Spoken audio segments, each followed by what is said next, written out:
have an opening joke. Do you? Yeah, I think you'll. I mean, you're not gonna like it. You know how you are. I do.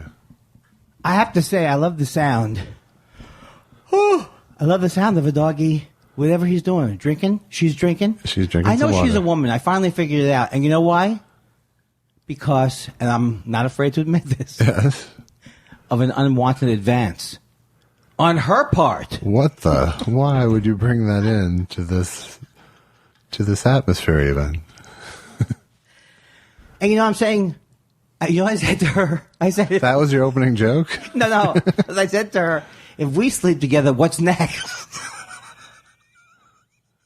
That's a good joke, Josh. No, you know how you don't like any kind of shit jokes?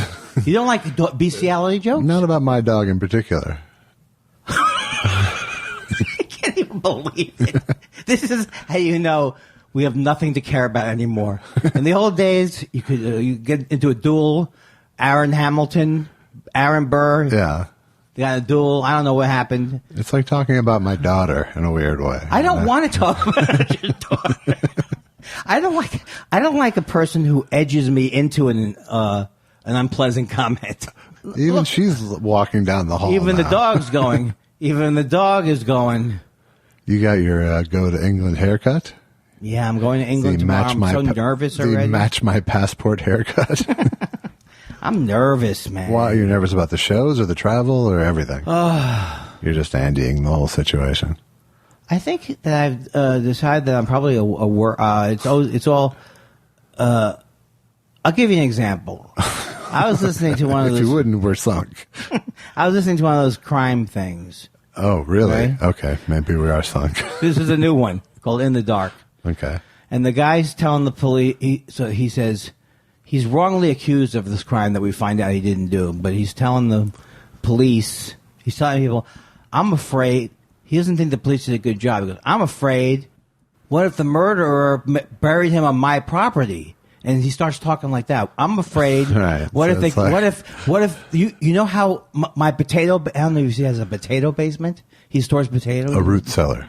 People used to call that's that. I think of what it was. He goes a potato basement. I could, if I had killed somebody, I could have buried her down here in the potato cellar for months. Yeah. Before you, so they're all. I haven't gotten through the whole thing yet, but they're all starting to go. Oh, many people feel this way, and some people. Yes, this is a classic. So it's like an OCD gift basket for you. Exactly. This is where you would actually. It's even more effective than the e-meter that the Scientologists use.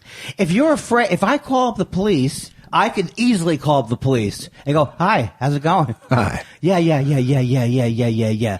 They say that this guy might have buried the kidnapped victim in his front lawn. Mr. Weinstein. Mr. Weinstein, come here, please. I have something to get off my chest. Mr. Kindler, are you going to confess to another crime? I have something to get off my chest. All right, let me call in the sketch artist. Mr. Weinstein, let me ask you a question. What if you hadn't committed a crime? I haven't committed a crime. Why are you implicating me in your little scheme? This is why I don't like sketches. I can see that you have to branch them out in certain humor patterns. It seemed predictable. Yeah. I like everything when everything. I don't know if you know this about me. I like it when it's loosey goosey. You like it when there's not another person involved to steer it in any direction. But yes, so I was yelling at the radio. And I wasn't even yelling at the radio because I was enjoying the podcast a lot. Okay. And then I thought, isn't it weird? No, isn't it weird? No, I think that I'm in my car screaming. You do the best Fred Stoller. Yes, this is something. No, what am I doing, though? This is weird. I'm doing You're doing Todd David Glass. Brenner. David Yes, Brenner, maybe? Todd Glass doing David Brenner. Okay. This is weird. I saw Rodney Dangerfield on Johnny Carson last night. Yeah. It was literally unbelievable. Yeah, he came loaded. He always came. You were there? Loaded. Huh? You watched that one? No, but I'm sure it taped. I don't think.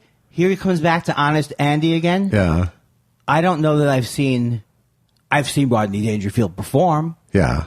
But I don't know how many times I've seen him perform and how much I know of his stuff through, the classic jokes and hearing him tell them another. Right. I mean, underrated is often applied to Rodney, and I think fairly. He's so brilliant. He's so brilliant, and he's so like. He had great taste in jokes. I mean, even Yeah. it's easy to mistake them as Henny Youngman-esque just because of the fact that they're so clearly jokes. Right. But they're good jokes for the most part. And he deploys them expertly. Well, he wrote some of his stuff, right? No, I don't know how much he wrote of his stuff, honestly. He had to have written some. Right. But I think he relied, heavily on cherry-picking good writers, The thing that's amazing about him, that is absolutely true about him, that I don't think anybody else could do or will ever do again, is he, within 5 to 10 seconds, creates this imaginary world that under anybody else's hand would be like too sketchy. Would be too. Yeah, it really skirts the line between old and new. It's like a huge crossover point between it's both modern and old school at the same time. Absolutely, because you go, I get no respect is like a catchphrase, right? Right. But the fact is that he quickly conveys to you, they hated me as a child. Whatever it is, it's like, I wasn't loved as a teenager either. Right. It was rough for me. It was always rough for him. He sticks with the sad sack approach to everything. He does not break that. And he looked amazing. It was 1974. He looked amazing. Yeah. But he could have been 60 years old. I mean, I have no idea. And he did the thing. It's like he did the thing where he adjusts. He has a tie on. Right. And he's adjusting. He's like adjusting his chest. and there's nothing. You don't look at it and go, "Oh, this is old." I look at it and go, "Holy moly, this must have been a revelation when it's a revelation to me now." So I'm sure it was then. Yeah, it's like he didn't. In the '80s, we saw a lot of comedians who took the premise of, "Hey, I'll do a catchphrase," but just because one guy has "get her done" and the other guy has, I don't get no respect. It's not the same. Right. Well, and the other thing that hurt the whole thing was just he didn't handle his moment that well. You mean with his choice of movies? With Rappin' Rodney. Rappin' Rodney. Hey, let me tell you. Well, don't even remember Back to School. Was that a good movie? Back to School is good. Okay. Back to School, I mean, not great, but it was a good movie. They actually filmed it at Madison, Wisconsin when my brother was going there. Oh, wow. But beyond that, it's still a good movie. But there's funny shit in it. Like he gets Kurt Vonnegut to write a paper on Vonnegut for him, and it gets a D on it. That's so great. I got to see that movie. Yeah, that's a movie I want to see. Good, yeah. It'll be better than when I first watched Caddyshack. I mean, especially, right? yeah. Yes, it will be. It is better. It holds up. It'll be a sleeper in a way. Yeah. I mean, I loved Caddyshack much more the first time around. Right. But in hindsight, Back to School probably holds up. I don't want to get. It's a better premise. I don't want to get people upset in the message boards. Yes. How are our message boards? Actually, Caddyshack isn't a premise. It's just a golf club. Oh, is that the name? You know what? I swear to God, here's the way my mind works. I didn't even think of Caddyshack as anything to do with caddies or a shack. Really? It's just a name that's in my head. Caddyshack. Yeah, sure. It sounds like a detective. Right, that's that movie. Caddyshack. Sure. Oh, you mean so it's about a golf thing? How would I know from the title? It's Caddyshack. I thought he was Caddyshack. Thomas Caddyshack. Hello, gentlemen. Mr. Weinstein. Mr. Caddyshack, bring in Mr. Weinstein. I'm going to be meeting with Mr. Come on. Really? You forgot her? This is where I do think I really should just drive myself down to the emergency room. And then I'll get there and go, I don't know why I'm here. What's your name, sir? Mr. Caddyshack. Right. I thought it was Alfred P. Caddyshack Esquire. Maybe I forgot here, and that was my new theory. I wanted to forget it. Maybe. But you kind of left me out. I know. Putting aside the fact that it's a nervous tic, yeah, which it is. Sure. Is in the same way that me, back in the 90s, if you came and saw me, I would have, people would leave and then they would say, I laughed. Well, I laughed. I mean, I literally got that 4,000 times. Well, I laughed. That means you're not communicating the message you think you're communicating. You really seem angry. You really seem upset up there. Right. I still get that. Are you doing that on purpose? Constantly crashing the very show that we paid to see? Is that your shtick? I'm just laughing at I laughed because that's the bottom. I laughed. That or I thought you were funny. I thought you were funny. Well, you know what? I think I also got that too. Yeah. Oh, look at the doggy. Lucky's back. Lucky's back. I'm telling you. Despite the storm of nasty innuendo. No. Look, first of all, this dog, if I was the owner of this dog would have made 7 or 8. Forget Frasier. Not Frasier. Forget Woody. Who's the dog on Frasier? Edward. Eddie. Is it? As played by Moose. You know the name of the dog who played the dog? Sure, there were 6 people in the cast and a dog. Or less. And they credited the dog at the end? Sure, Moose. See? Why Moose. not? Why not credit the dog? Moose has a better back end. Moose has a better after SAG deal than I do. Yeah, well, Moose is dead. I first of all, I can always hold out the slam I can always one up you by saying, excuse me, I hosted a show about animals. I think I know a little bit more than I did before. All right. Can you identify what an animal is yet? That's the saddest part, right? You laugh. Bird. It's definitely an animal. Insect. Yes. Mammals. Yeah. I don't think Reptiles. Yeah, I don't think I can get fooled now. See, I don't think. You know what? Pine trees. No. Righty. You have a trick question, too. If reptiles are animals, I don't know if I want to be an animal. You know what I'm saying? Right. I remember my agent from the William Moore or something. CAA. Talk about CAA. Talk about reptiles. What do you call the people who worked at CAA in the 90s? 65 degrees downtown Los Angeles. It's the Josh and Andy show. What if it was the Josh and Andy show? I don't think it would even have been going this well then. KABC 790. You're here with Josh and Andy in the morning. You wish you could get the morning drive. We're not in the morning drive. You're here with Josh and Andy in the very late morning. Thanks for the handover at 11:45. We'll be taking you through the lunch hour. The lunch hour? No, we're doing red eye. All right, it's 3 a.m. Who's driving around? Red eye's too mellow. Hey. They would never let you in red eye. Oh, you don't think so? No. Oh. Me, I could do red eye solo. Boom, bing, bing. Hey, it's everybody. The Velvet Frog. Hi, everyone. It's 2:30 in the morning. Bing, bing. There's no traffic. There's no weather. There's just you and I. Oh, my God, you're creepy. You're doing a sexual thing. You're trying to come on to the people. No, I'm doing a relaxing thing. Oh, my God. You know what? Hi. It's the quiet storm. Why do they? Hey. They don't. No, do they ever do it this way? Hey, I'd like to announce the songs, but I forgot that I'm supposed to be at a golf match. So, Josh, I was driving over here tonight. Yeah. And I got pulled over by the cops. Okay, I'll go with you on that. Okay. And because I had I was using my vape pen. Yeah. So the guy says, I got to, But after he tried it and I tried it again and we talked about it we both agreed. There's no. No. Not I wasn't enough. doing a thing. We both agreed. It's good. That's like the longest bit you've written in a long time. Wait, what day is today? Today is Labor Day. For real? Yes. And No. Oh, what day is this in fake time? In fake time. In podcast parallel universe?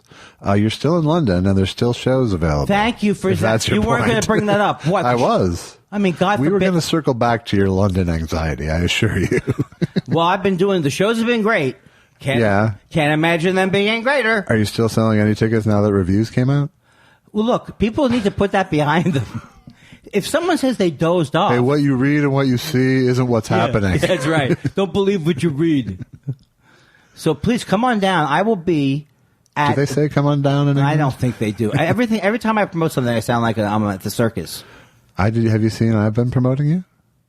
I have been. Not only did I promote your gig, but Judd Apatow retweeted my promotion of your gig. Oh, my God. Yeah, I know. Well, no, all I think of is that I'm ungrateful, but I didn't see it. Yeah, that's what I thought, too. Yeah, but finally we're on the same page. Yeah, but you know what you gained, though? You gained me not arguing with Eddie Atheist, ... Yeah, is that what you've been doing lately? No, you don't see anything. If you hear nothing, when it comes to Andy Kindler, if you heard nothing, that's a good show business day. I can do this. Lol. The two can play that game, Josh. Lol, is that Josh, a let me lol? just tell you something. Yeah. I've gotten all of your messages about how you think I should be on the show. It's like, here's the type of person I am. I'm not like a sociopath or a psychopath, but I could like build up a whole fake thing of what you do when I'm not around. Yeah, you're trying. Like, like after the show, you go, how was it? Oh, God. It never gets much. I mean, did you hear any? I tried not to hear, but it was awful. But that's not fun, though. That's not a fun fantasy. Not really. I'm on the fence about these bottles of water that have the cap is recyclable, but the gimmick, and everything's got a catch. Yeah. The catch is the top remains on the bottle. It stays attached. Yeah. That's not so great. It's more for me to futz with. I'm not big on those or the squeeze bottles. Oh, what is this? What's the concept behind a squeeze bottle? Because you're that sweaty from your sports, you just squeeze it. Oh, and you yeah. Remember that song from the 60s, Mama's Got a Squeeze Bottle, Daddy's Gonna Be All Night? Yes, I do. By The Who? All right, now what is that song? So, Squeeze Box by The Who. Mama's got a squeeze box she wears on her chest. Daddy plays it ball and he does something else. and that's all that Josh is allowed to do of it, according and she to... play it all night. Oh, my God. We started, we actually broke the surface tension. Popped the cherry on our new band this week. Do you really use popped the cherry? I did in that case, yeah. I'm going to accept it because you know what? What did you accept that you hate that I do? I don't like the bathroom humor, but what did you say that I did that you found unconscionable at the beginning of the show? Fucking my dog jokes. Josh, if you don't want to get... It's like the panic button on my keys. If they don't want me to press it, Toyota doesn't want me to press it, why do they include it? I panic once an hour. I press it. I'm not an idiot. That bank. Tomato. I wish if we grew up in a different society where culturally people said tomato. So you're going to London tomorrow. What time? Yes. What time of day do you leave? Now here's the thing. I need to tell you to get there early enough. Late afternoon we're leaving. Okay. But here's the situation. I cannot seem to get better at... Well, I'm getting better. I don't want to... it's like people are so tired of my sad sack routine. Yeah. Hey, did I tell you... I don't know if I've told you that I got the rights to sad sack. Yes, you have. Are you sure? Yeah. Well, I had another meeting. Oh, good. Yeah. They said, as well as sad, why could he not be gay? I added something to the joke. Oh, there you go. As I was telling it. Why is that joke not going to ever work? Because nobody knows what sad sack is. It did not. In other words, it did not survive as a reference. It literally can't work. It cannot work without an overhead projector. Yeah, because I hear sad sack. That's part of my upbringing. Yeah. He's sad. You're in your 60s, Andy. I don't think it's fair that I can't do jokes just based on the fact that nobody else knows the reference. And, you know what I mean? You can. But I don't get the reaction. Well, there's the trade-off. I introduced them to the character. I've seen you do that. Who likes Beetle? Anybody know Beetle Bailey? Right. It still doesn't help. Nothing I do helps. if the joke was about Beetle Bailey, you might have a shot. The only thing that helps is your note about not locking myself in that position. Does it help, or is it just something that is it just better, me draying you a cup on stage? What's that? Is it just me draying you a cup on stage? Oh, I've heard that, but I don't remember what that dray. It's Yiddish for like giving me the business. Yes, thank you. Thank you. I hate fake Jews like you. I would put you in the category of a fake Jew. Yeah, would you round me up? And we'll be right back with the Hot Topic show. Hey, ladies, I don't think this is the way the radio started on the right wing in the 90s in L.A. on KABC. Yeah. I don't think women should be able to vote. What do you think? Callers, let us know what you think. I don't think a woman should be able to vote. That was like, I'm a woman, and how can you dare you say it? The Tom Likas show. Tom Likas. 1-800-TOM. Coming up after these messages, why you should push your girlfriend from a moving car. Now, here's what I'm going to say to you. I'm not going to continue doing the same lame impressions, but I just want to tell you that I teed that up for you. Don't Oh, okay. Don't walk away. Well, then from, somebody don't else walk is probably, away from a platter. whoever's not happy with this. I don't know. Maybe it's Perush who turns on the impressions. I am Perush. I am the. Don't do Perush. I am the Thought Spiral archivist. I am announcing that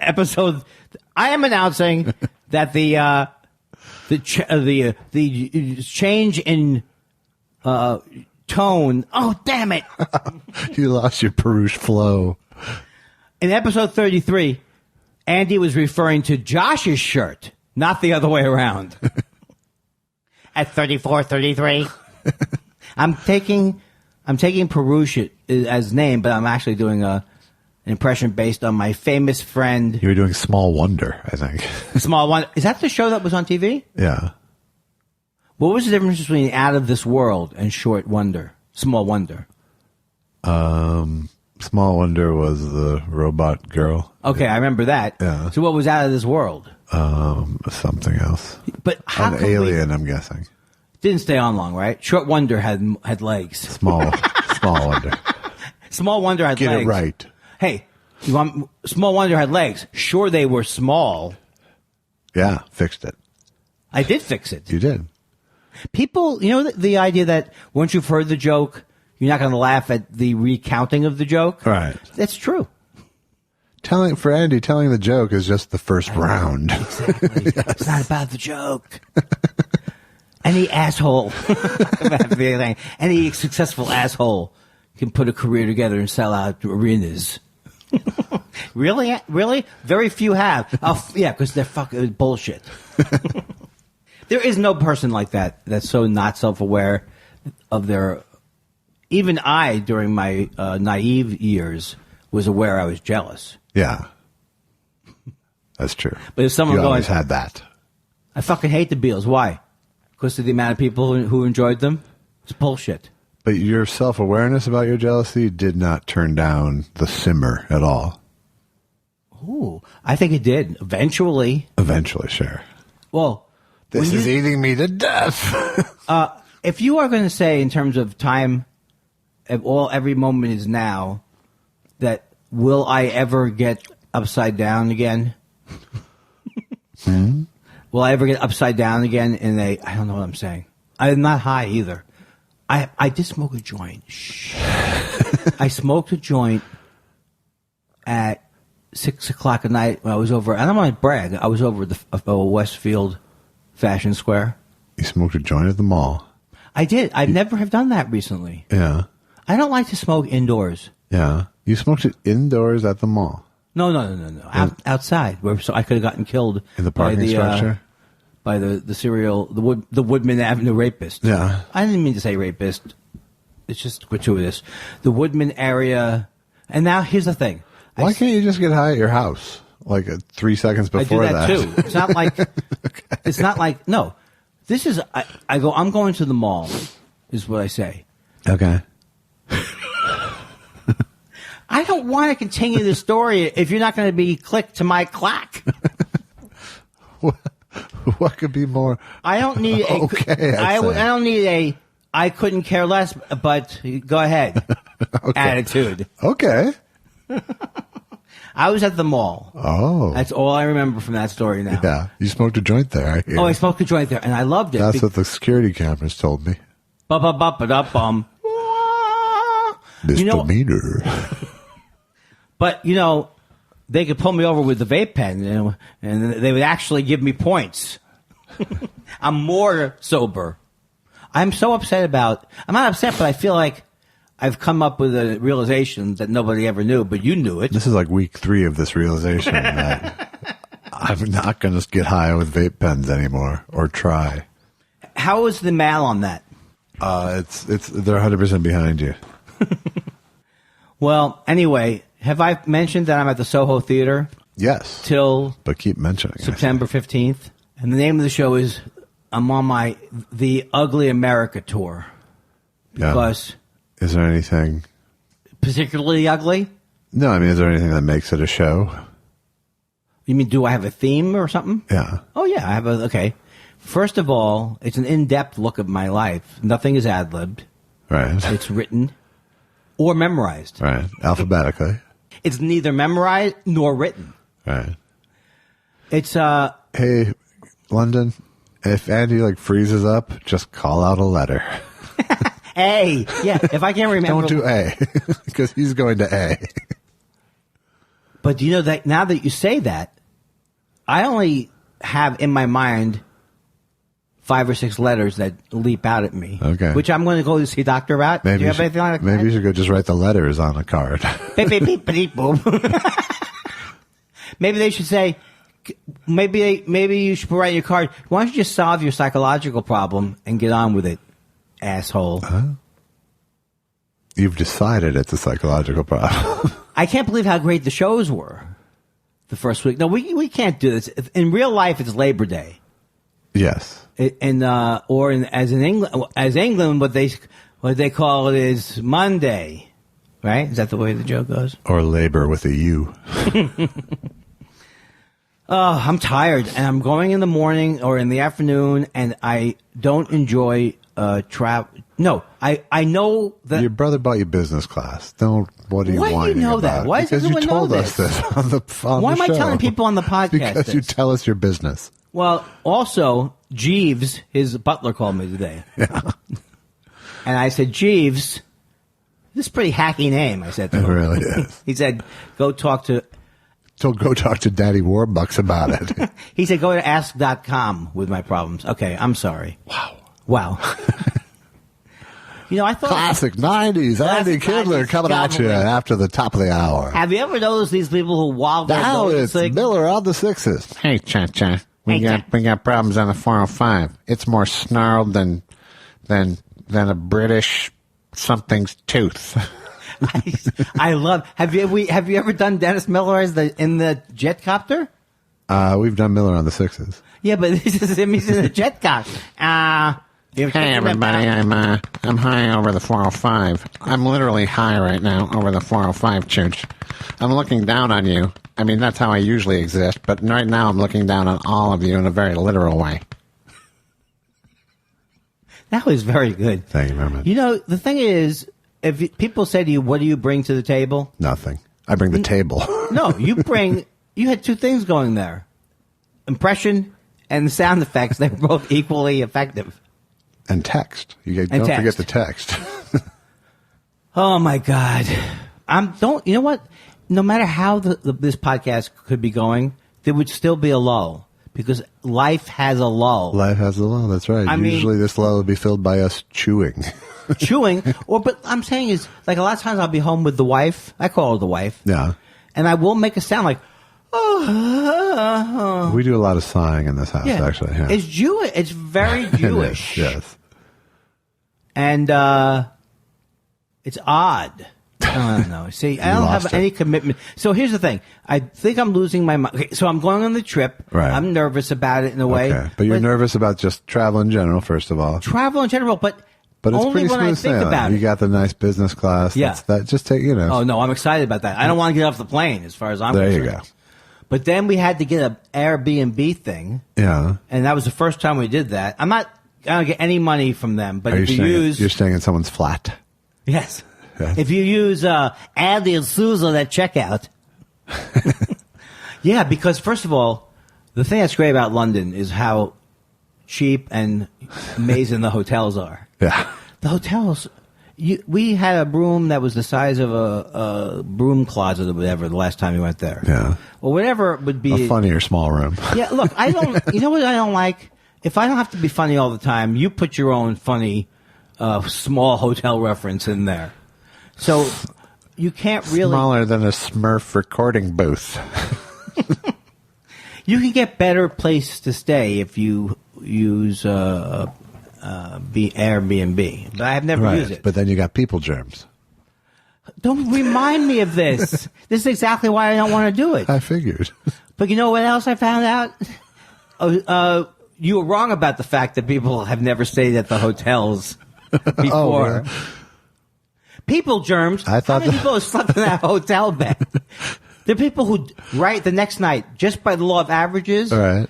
30% of the people the next night died. Right. They died in their sleep. True. But there were professional cleaners, at least. You totally deflated me with people germs. We're in I don't know why I took pleasure in doing that either. Well, look, first of all, here's the way I imagine going to London. Yeah. Like what would be like a, spare no expense? What could stop my brother from saying, hey, and that's not all, Andy. Look behind that curtain. Right. You could have bought me the... Please, don't even say that on tape. You're using tape? Baby, huh? I'm not... You were talking about listening to your podcast yelling at the radio, so fuck you. No, I don't want to seem ungrateful.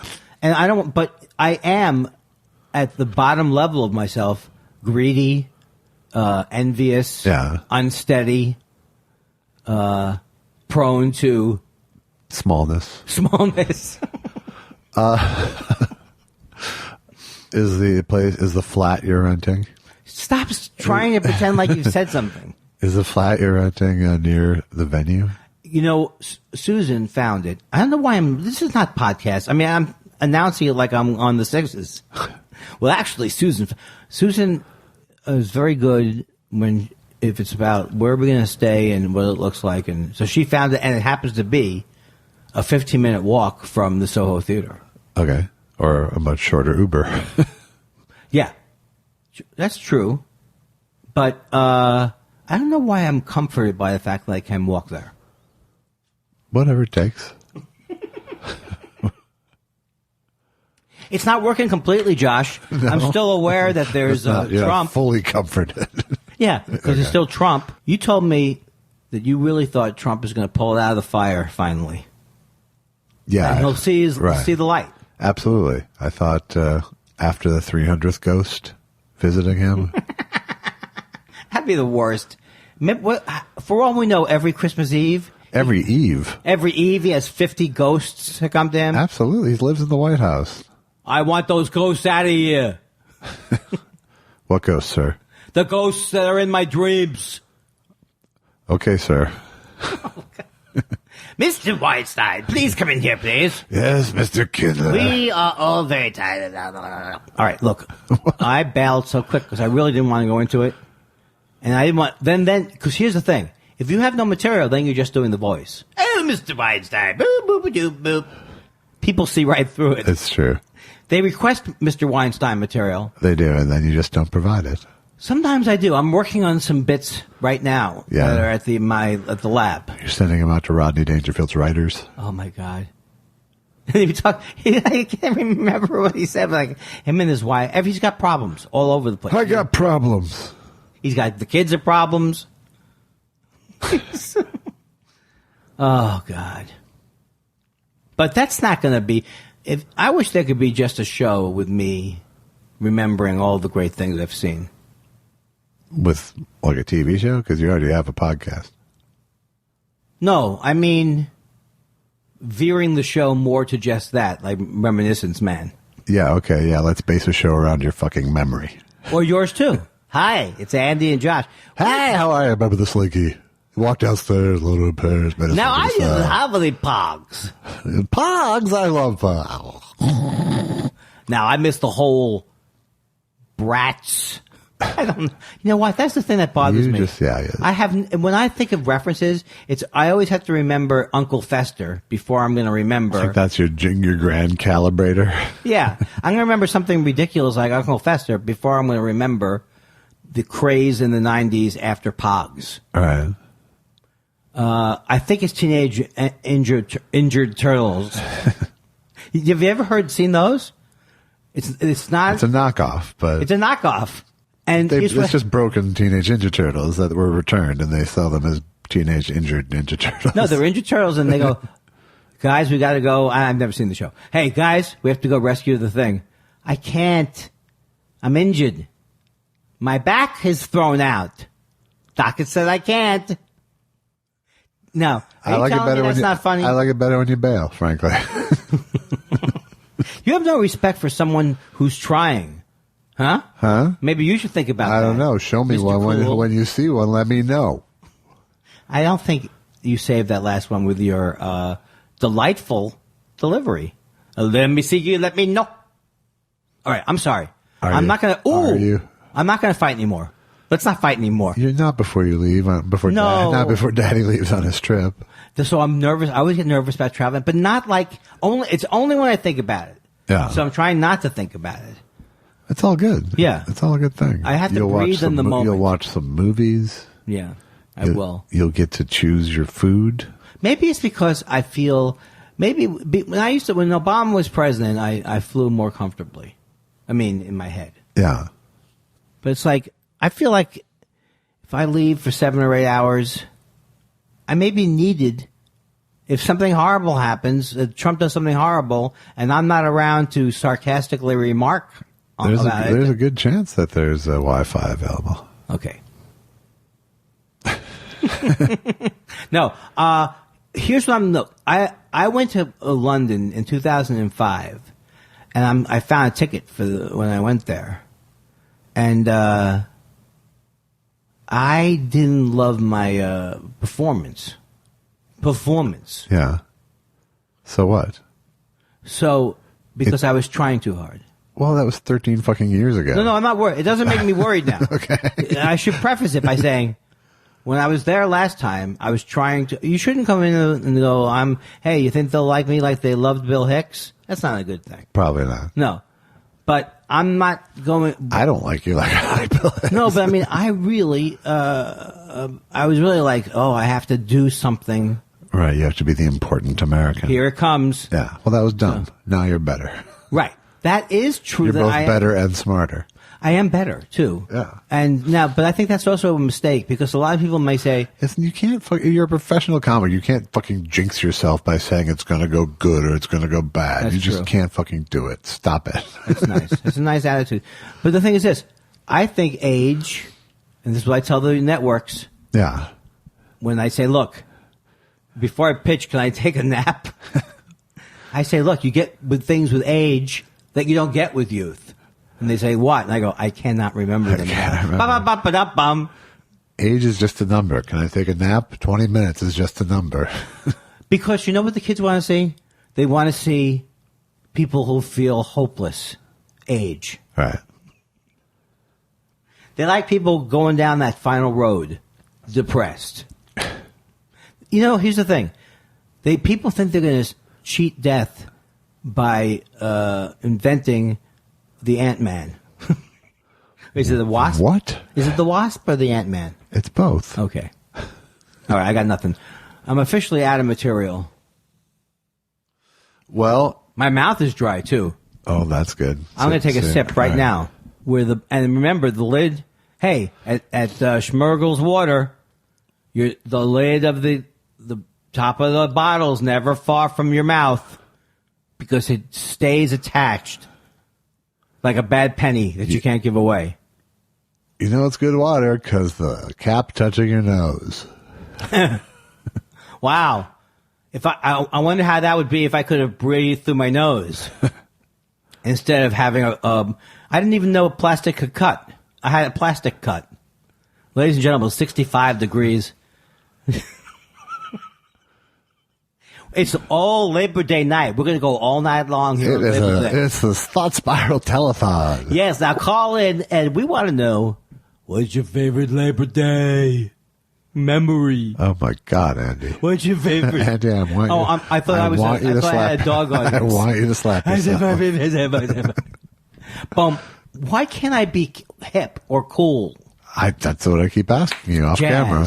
Jazzdy. Hi, I'm Andy Jazz. So do you have a media there in London to do? I think I do have some interviews and things. I'm hoping. Some podcasts? I'm going to do a podcast. And I don't know. I think it's cold over there. I don't think it's that cold over there. I mean, colder than here. Probably. And you're listening to a good... How about talking into the... I'm very sorry. Look, folks, I'm going to be honest with you people. You have left the fucking room. No, I'll tell you something. I'm going to be honest with you, and you don't like it when I'm honest, but I do have OCD, so I got distracted because there's something flying around. Now, I thought to myself, if I say something's flying around, it's going to be boring. It's true. It is boring. But I still couldn't stop myself from saying, oh, my God, there's something flying around. And then I saw something underneath the mic stand that was actually a piece of something I ate or who knows. Not a fly. Not a fly at all. And now I'm back in the real time. Why did I think that the description was going to help in some way? I don't know. Apparently you did. Why do I, you know what? I think I just figured out my problem. I think there's going to I really doubt No, well, I it. got a little door in. Okay. I think there's going to be like a reaction. I really think there's going to be or I'm listening for a reaction. Or Well, you're thinking of other podcasts that you appeared on where the people are grateful that you're there. That's an excellent point. Look, would it kill you to offer me a beverage?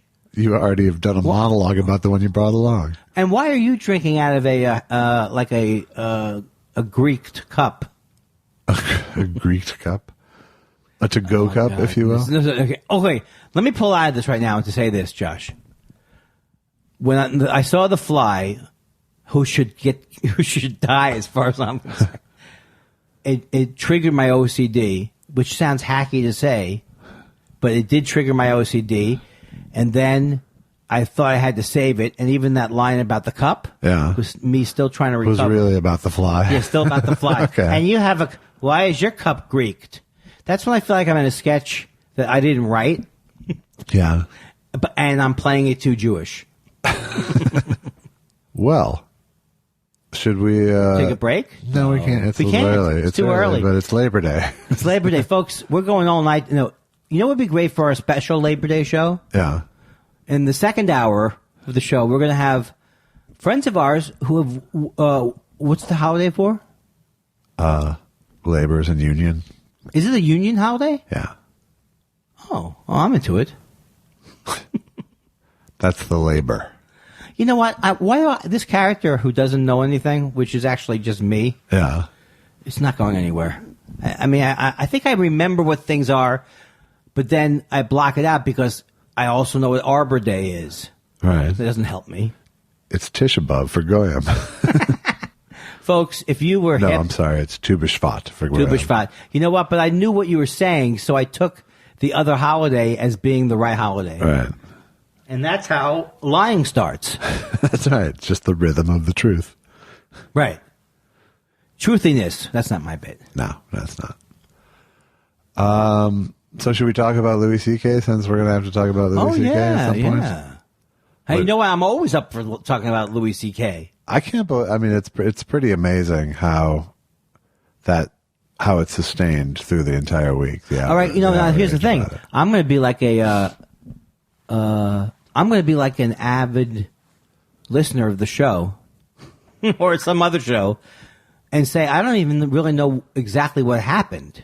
I mean, I know some of the stuff that happened, but I don't know about it continuing on through the weekend. It continued for a full week. So can you recap me quick? He did a set at the Comedy Cellar. Mm-hmm. And they gave him like a standing ovation? Got a standing ovation at the beginning for showing up. It sounds so He bad. then did a set, 15-minute set, with no mention of the elephant in the room. Right. Which is the fact that he was also... Not even a bit about elephant dicks. And you're saying he was naked that night? Yes. And people are pissed. Right. I get that, but what? I get that people are pissed, but like, what? Then how did it escalate? Just people are. It escalated because people, people were defending him and going, "Hey, yeah, it was, guys gotta make a living." It continued on both sides of the aisle. People had to write think pieces and Twitter chains, and people had to defend him, and people had to yell at them, and people had to. Hey, if women didn't want that to happen, why were they born in the same time period as Louis? For example. Yeah. For example. Yeah. Look, actually, in some societies, it's considered normal to expose yourself. Okay, I'm sorry. I'm cheapening it. Yeah. So what was what did you think about it all? Well, it's interesting in one way. I mean, I think in some ways it's,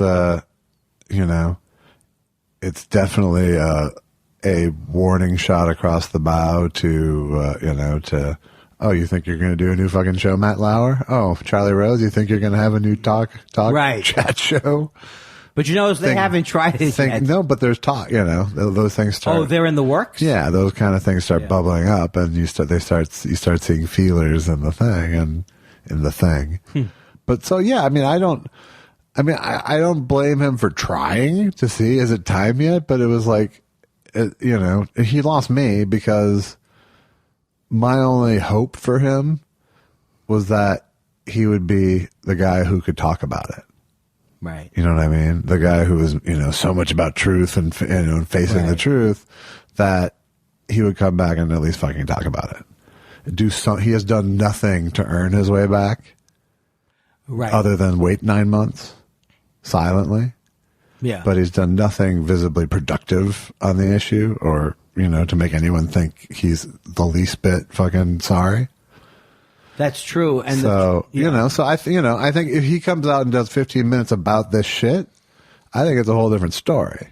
But he didn't do that, and people were mad on every level. I mean, people were mad that, that he got sprung on them and they didn't get a trigger warning, and people were, right. all that. And, a lot, and most of it's valid, but I mean, I think first of all, people, this is where we, let it go. The volume knob, might be not quite, at the right level, but it's still, I think, a totem for the whole issue. And he's just the guy who put himself out there to be the symbol of it. Right. But I think I think the answer is nope. They're still pissed. Well, right. But the other thing is that the thing about without, I'm not someone who says I told you so, but I really am someone who likes to say I told you so, which is not my greatest trait. But the thing is, I would always err on the side of not choosing to believe the story that he was putting out. So I never thought he was telling the truth. I always thought he was telling the truth in certain ways, like about his feelings about his wife, but it's like Kathy Griffin, you're hearing it all from his point of view, and I'm not saying he's a genius. No, I'm not even saying that. I'm just, but in terms of his perception of the truth.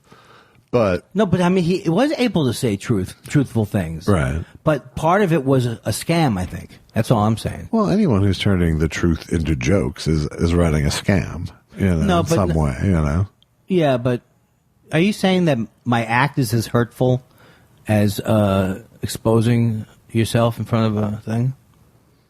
No, I wasn't really talking. I wasn't talking about you at all. I think the thing about it is that I have weird feelings about him, so I'm not the right person to see his act. You didn't like him to begin with. You didn't have anything shattered. I did though. You had no illusions shattered by. No, but I had mixed feelings about him. If I wasn't such a fan when I first met him, I wouldn't be so disappointed that I thought he was like on a power trip and he was manipulative and all these things that he ended up being times 15 in another arena. And when I say arena, I mean sexual or. Right.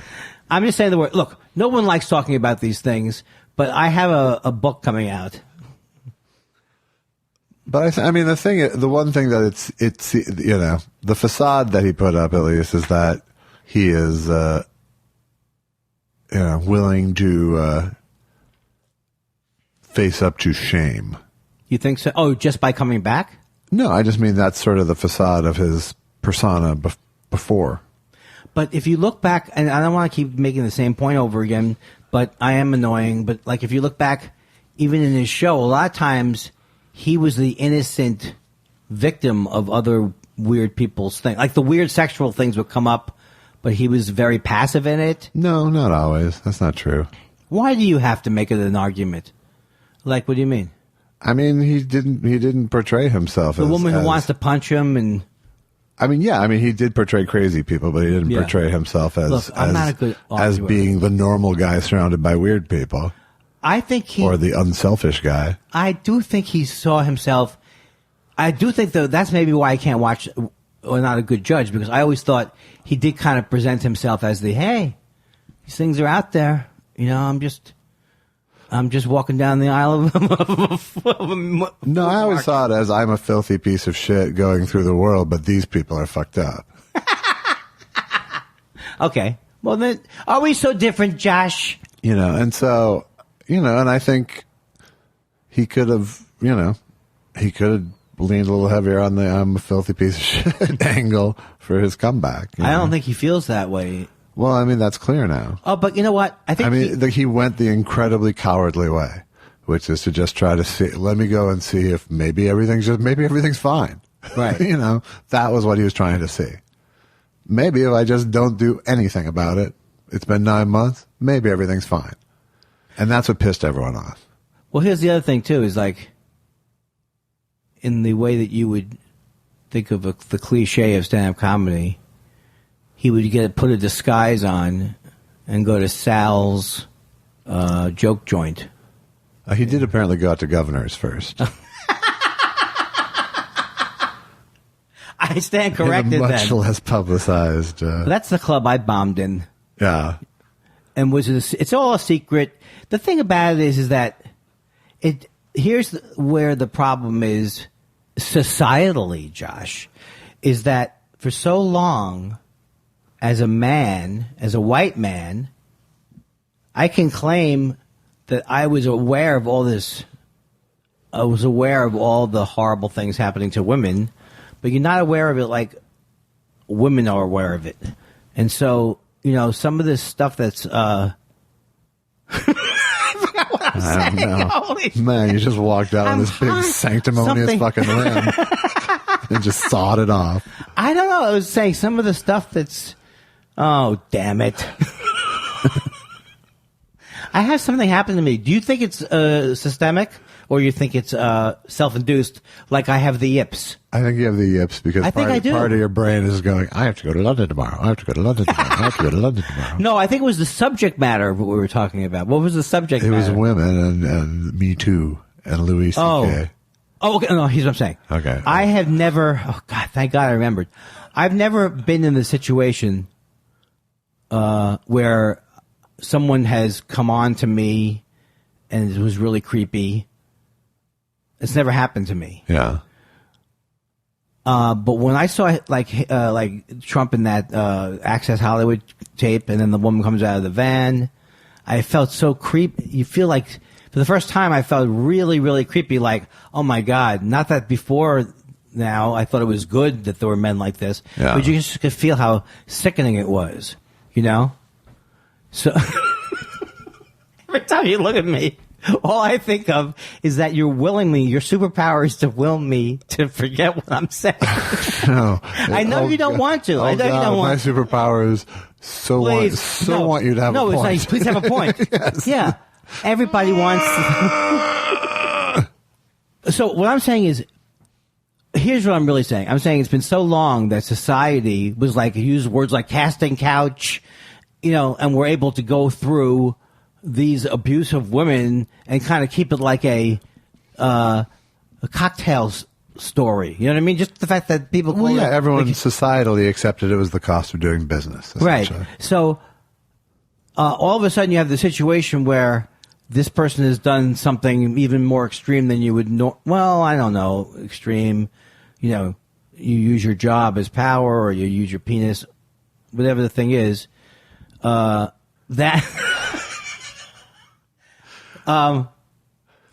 has an effect that goes beyond anything that's happened before. Also, it's so public. The situation is so public. Right. And also, the more you think about it, you just can't help but think about it. Like, I think about, until that day in November, or whenever it was, that he came out and said, they're right, I did it, it was terrible, sorry I showed my dick. Right. Up until then, and even a month before then, he would be denying it and trying to manipulate it so that no one ever found out about it. So the whole thing is odd, and I think if I was to say, you know what, I'm happy with what he did, it would just, I don't know what to think of that guy. It's just a weird thing. Yeah. and he's so manipulative that everything he does is manipulative. So I don't even know. Well, I mean, that's to me that I feel like, I guess his attempt was manipulative, and it pissed people off because it was an attempt to manipulate people into thinking, no, everything's back to normal, or well, that's in the past, or maybe you just don't do it. Well, I think that's what people are thinking. It's like, but that's what we have. That's what we societally are determining through all this, right? Is does he get? Does someone have does everyone deserve a second chance? Does everyone have a right to pursue their thing? I mean, Louis C.K., if he chose to just go into his own private circuit now, yeah, just use his mailing list and just sell things off his own website, right? He could probably still make a fine living. Mm-hmm. Like there's enough loyalists to keep him in business, So the question will be, what effort does he make to get reaccepted by society? Or does he withdraw to the safety of his fans? Well, or is it, but right now, I think we're all still deciding what rights do these people have, You mean the Louis C.K.? The Louis C.K.'s, the Charlie Roses, the Matt Lauers, you name it, where it's below the level of jailable offense. Or yeah, well, you're not going to, it's not like we're going to stop. I would never, obviously, go, stop someone from working. But well, that's the thing. But that's sort of the debate that's been going on. Does he have even a right to do it? Well, I think he has a right to do it and be condemned. That's the thing. That's how I feel too. Of course, yes, of course he has. Of course, he has a right to try. Yeah, that's the thing too. Is like, does he have a right to do it? He has a right to try. He doesn't have a right to do it without resistance. Yeah. In other words, like I always go back to. And I just have no respect for how he tried.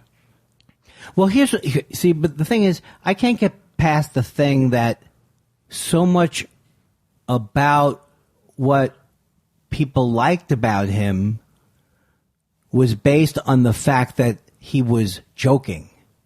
In other words, like the way he would feel about his wife, or the way he would feel.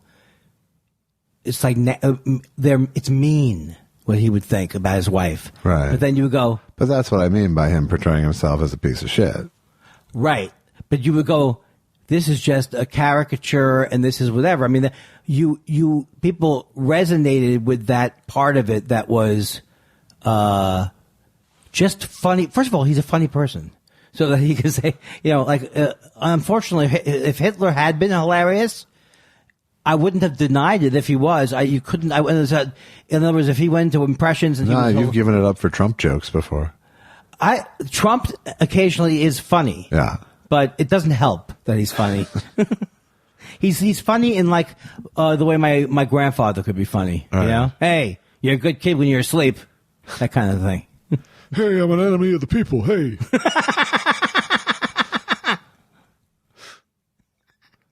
Hey, I want to tell you. I got to tell you, it's rough. Hey, the press, it's treating me rough. They're an enemy of the people. The thing about it is that normally I thought everything that happened in life was just that I was upset about was just my own petty thing. Yeah. But in this case, this could be the great Greek tragedy of our time. At least it will be for me. Yeah. Fascinated by the whole thing. I think a lot of when you look at the drama of some of these people like Louis C.K. or let's even take it out of the realm of Louis C.K. Let's make it about who's the character. Who's the guy with the hair? He had, Sufi, that guy. Dane Cook. Okay. They're all, when someone reaches massive fame, there's always something going on, good or bad or something. But something's, you can kind of like, it's like a dateline or a forensic file. You can figure out afterwards why it happened. I haven't been able to figure out why the Dane Cook thing happened, honestly. But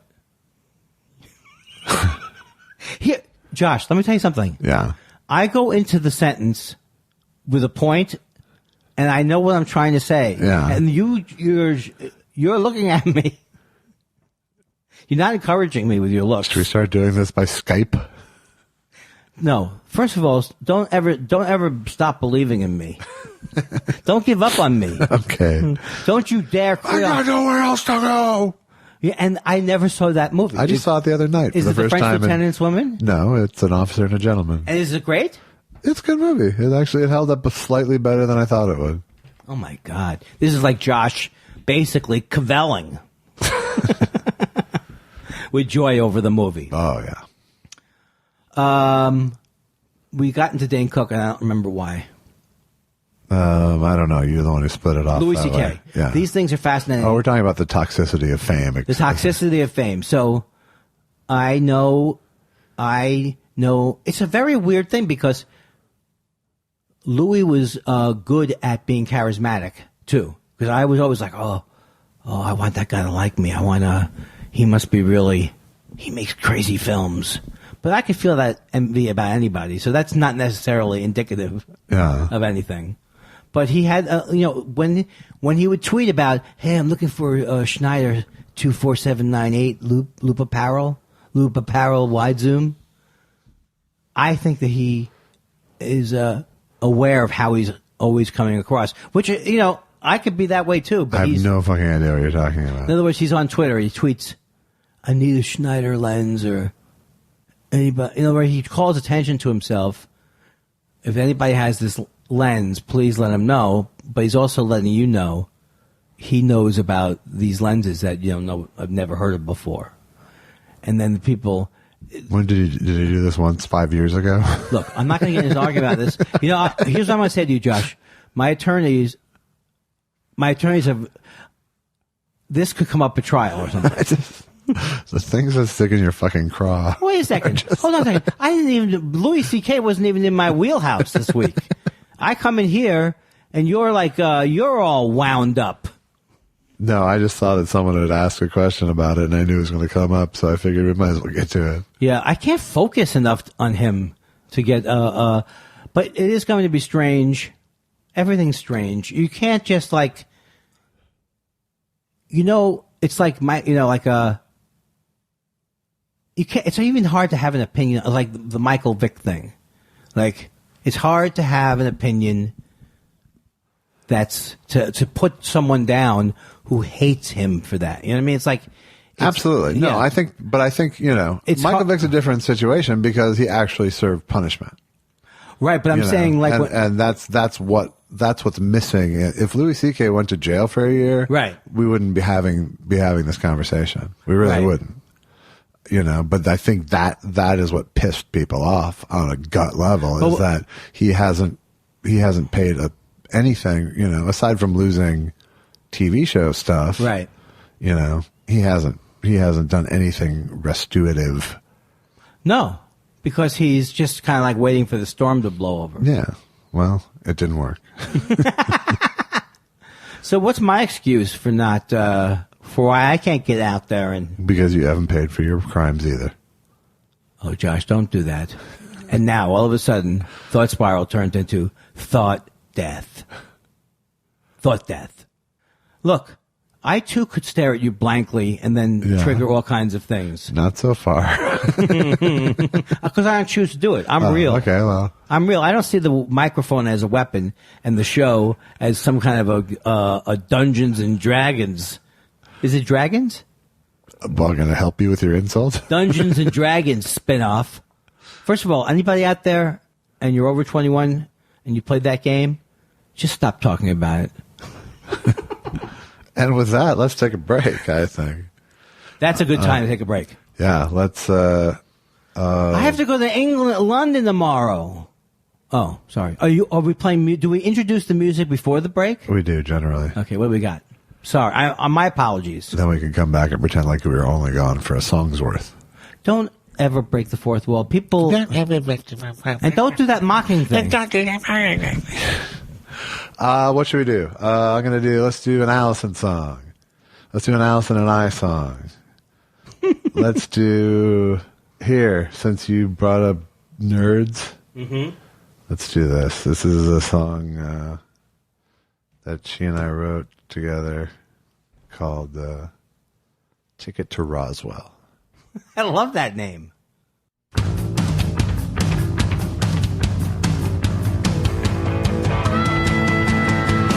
through the desert and triple, did you ever got a backpack of my beliefs? The bus's vibration is soothing my head, and I'm happier than I like to be. I can't afford relaxing, people get talked into a zombie state of mind. We're citizens of nowhere, the truth is out there, we're living on the edge of time. But I got a ticket to Roswell, yeah,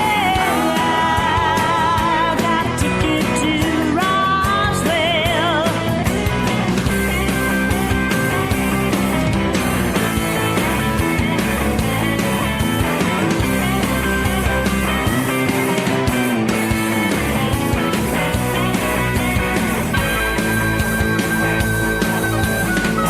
Have a bad case of being in the wrong place. It's gonna be different this time.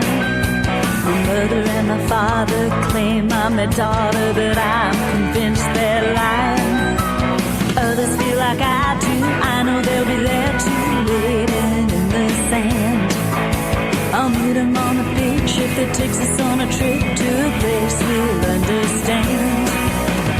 I got a ticket to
Ticket to Roswell, my house in the cloud. 10:52 in the zoo, and that was an all alien rock block. We had, "Hey Mama, I got a cigar shaped." I'm sorry. Wow, you had wow, nothing. That was wrong. I got nothing. Wow. That was great. Now let me tell you something. Yeah, I enjoyed that a lot. Thank you. And once again. If I said it before, but the harmonica is fantastic. Thank you. I like when you sometimes it sounds like a guitar. Now, who was playing guitar? That I think was Scott Pinkerton. It might have been Bruce Kaplan. Oh, Bruce Kaplan, the cartoonist? No, Bruce Kaplan, the guitar player. I'm sure he gets that a lot. In fact, I think it was Bruce Kaplan. Okay. And I was playing harmonica, and that fake theremin sound was actually a highly reverbed nose whistle. That's cool. A thing called a humanitone, which you place over your nose and mouth and like blow down. Sounds awful. No, it's a great instrument. Who played it? I did. Yeah, but you don't get the girls. But it sounded like theremin, though, didn't it? It did sound. Well, no, now that I wasn't focusing. Usually, I was thinking about myself during that song. Right, of course. What's my next song I'm going to bring? Right. Now, was that a pro-Roswell song or an anti-Roswell song? Is Roswell where the aliens happened? Is that Area 51? Yeah. Oh, okay. That's the gist of it. You told me a long time ago that you're like Dylan. You don't want to talk about what it means. It means what it means, and you take the meaning away from it. Maybe you have maybe Roswell's going to be the next Branson. There you go. Fair enough. Explains itself. When we'll be back with more, I guess, same old, same old. Oh, that was good. All righty. Should we go to some questions? So Why do we both sound like we're FM DJs? Because neither of us really want to be here like an FM DJ. Well, first of all, I don't know if you know about this, but in real life, I'm getting ready to go on a plane. I know. That's why you don't want to be here, and as a result, I don't want to be here. Well, here's the other problem. Everything's a big deal, and no matter how I plan, I want to get a good night's sleep, and get to the airport at a reasonable hour and not stress about anything. Yeah. How do people do stuff like that? Instead, I keep saying, okay, you don't need to hear about this, but I'll get there in plenty of time. Don't worry about it, everybody. The show must go on. I really think you're going to do fine. Yeah, but you have this, already when you're putting this up that I killed. All right. Oh, are you talking about my shows that I'm still... Thanks for pointing it out again, that I'm still in London at the Soho Theatre. Right. How many people... First of all, before I continue, is there anyone... You have a chart. How many people from London or the UK listen to the show? 0, right? No, we got people for sure. There's people who listen to the show who are coming to their show. They've already announced their intention. Our fine Thought Spiral listeners are coming to your show. We know at least a few of them are. Pinch me. Yeah, okay, so... That's the secret code, Thought Spiralers. Pinch him. I think that you can still get a seat, though. Don't despair. Right? I think so. I hope not. But I think so. I love this fictional kind of thing. Fictional promotion. All right, we're jumping in. Let's jump in from the top with a Yoshi Yamamoto question. Yoshi Yamamoto. Yo, papa. Hey, Yamamoto.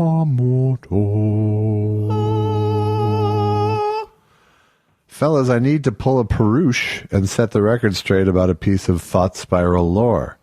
You've mentioned multiple times that the Antichrist joke at the JFL 2016 bombed, but the recording says otherwise. Check the tape. I like anybody who's fighting for that. That something went better than I said. Anyway, right. I like the either whole way. tenor Even if of it that. went well, he still threw me under the bus. Yeah, that's true.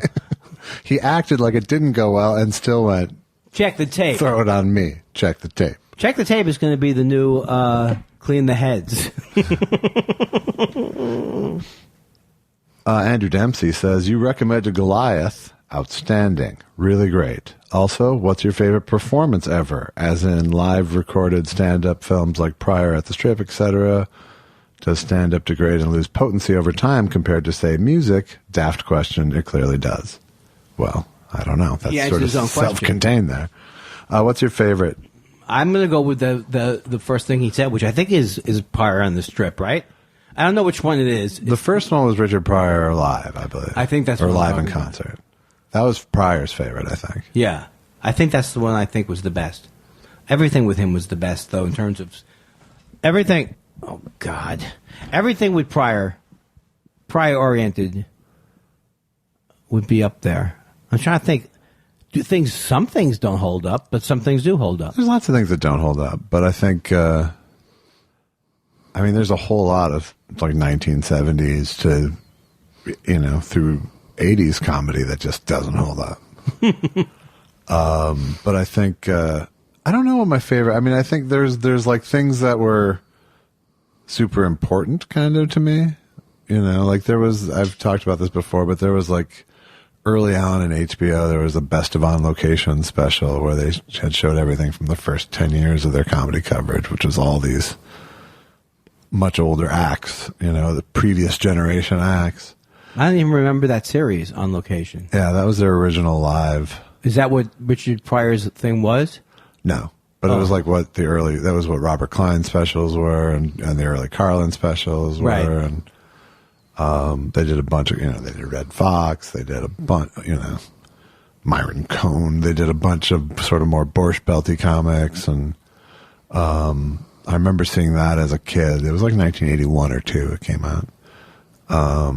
So I was 10 or 11, and it was like, I watched it with my parents, and they were laughing and laughing and laughing, and I was seeing all these different kind of stand-ups in a row, which I had never really seen before. Right. And going, oh, there's so many different ways, you can get a laugh. Yeah. I had never seen, like I said, I had never seen you only saw one comic at a time on TV in those days usually. Right. You never saw like a lineup. Right. So this was interesting. This was really like a study to me. And it's still, I saw it's not a good copy, but there is a copy of it on YouTube. What is the exact thing? It's called The Best of On Location, I think. Oh, I see. It's the best of... and it's hosted by Robert Klein. So do they show the best of specials? Yeah, it's clips from all their comedy specials up to that point. But it was like the original comedy specials ever. Yeah, it wasn't like... It was, it was the comedy specials of HBO in the 70s. Right. These were the original. Then during those days, you could say you're a comic and you did specials, and people would be impressed. Exactly. But when I say in 1989 that I did Comedy on the Road with John Byner, or I did VHS one. Hey, that's my one national TV credit, by the way. It is? Comedy on the Road with John Byner. Yes. I'm not going to go. Why do you think I bring it up? You didn't do VH1 Spotlight? I didn't do any of them. Did you do VHS 1 Spotlight? Oh, God. Oh, God. I just did a VH1 VHS joke. Here, I'm looking for what that is, so I can tell you. I like these parts of the podcast where... Well, I can pull them up if you don't fucking talk about them. You're ornery tonight. I am, because you don't want to be here. Why do you say that? I think I'm really... what did you say? I think I'm plugged in, baby. When do I ever... First of all, when you have what I have, you're lucky to be... You're lucky to be anywhere. The way my cab driver drove. Here's all our Kids Court episodes on my list here. Oh, my God. I love the Kids Court. I love the Kids... It's called The Best of HBO on Location. I love it. I love it. You know what I don't love? I don't love your search methods. Well, they don't. You know what I'm saying? They aren't so bad when I take that minute out of the podcast. Yeah, but and then you just look like an asshole. That's true. I didn't think about that part of it. But what do you have a hand crank on your Google? Hey, babe. Hey, Google this, babe. Obama something Obama. Every time I think... Do you plan on how to not help at all? Or is it just a natural instinct to be destructive towards everything in your path? I hate to take the honey out of your... I'm not helping. Fuck you. All right, let's get back to what we were doing. Let's get back to the question. The other special that was like a big sort of like tentpole HBO thing was the young comedian special, the crazy one with Kinison and Louis Anderson. Oh yeah, that was great. Bob Nelson and Saget and I can't even remember who else. Harry Basil, I think, was on it. And, who? Harry Basil. Do you remember yeah, him? of course I know him. Yeah. Who else was on? It was, I think maybe Yakov Smirnoff was on it. But it was like and Kinison was, of course, the main thing. That was like a breakout set, but I don't remember much about it. And he did the one that Rodney Dangerfield hosted, right? Yeah. Oh, is that what you're talking about? Yeah. Oh, okay. I don't even remember those shows. Yeah, that was one of those ones that as a 12 or that was 14-year-old maybe, I was Zapruder for me. He couldn't do bad. I mean, I feel bad that I never saw Kinison live. Did you ever see him? No, I never did. But it's the question of my favorite live things. I think Stop Making Sense is still one of my favorite live things on film. Have you seen the recent David Byrne tour? No. Oh, damn it. Can't you yes and me? No, I can't. In a way you did. You would know, like, playing innocent. Yeah. No, you have something to say about it? Concepcion says, what's Andy's usual first thought when being approached by a fan? I don't think I have a consistent first thought. I think I have it's based on the approach, I imagine. Yeah. I'm always hoping everything is going to be positive. Like if people are like, hey, you. Right. The fact that I'm being recognized is not in and of itself negative. It feels good. But it could quickly turn. Right. But if someone's coming up to you, do you think it's going to be a positive interaction, do you think? Usually I do. Yeah. I mean, if they were all... I think I wouldn't have lived this long if they weren't mostly positive. I'm nervous about everything, but the thing is, I think as an OCD person, I'm always thinking, how am I supposed to be? Like, when you think there's trouble, when are you supposed to decide when there's trouble or when there's not trouble? And then when do you not be nice? And I was taught to always be nice. I think it's always a good first approach. Hey, how are you? Good. Can I go? Would you go to the cafe with me? I thought you were funny. I thought you were funny. I laughed. Well, I laughed. Tommy Barcanero wants to know, when you go on vacation, do you like to plan the majority of your activities in advance, or do you prefer to be spontaneous? I'm going to tell you, Josh. I'm only answering these things first because I think it's a nice rhythm. Yeah. Susan and I, we're lucky if we get out of the hotel room. I'm not saying because we're making love, so keep it in your pants. But we tend to run late with everything. So we tend to, a vacation to us is not having to be anywhere. So if we go to that's home too. No. But I mean, I'm talking about, like, let's say we've been to the Surf and Sand a couple of times. Yeah. Is that what it's called? I don't know. In Laguna Beach. So we'll go for 2 days. Yeah.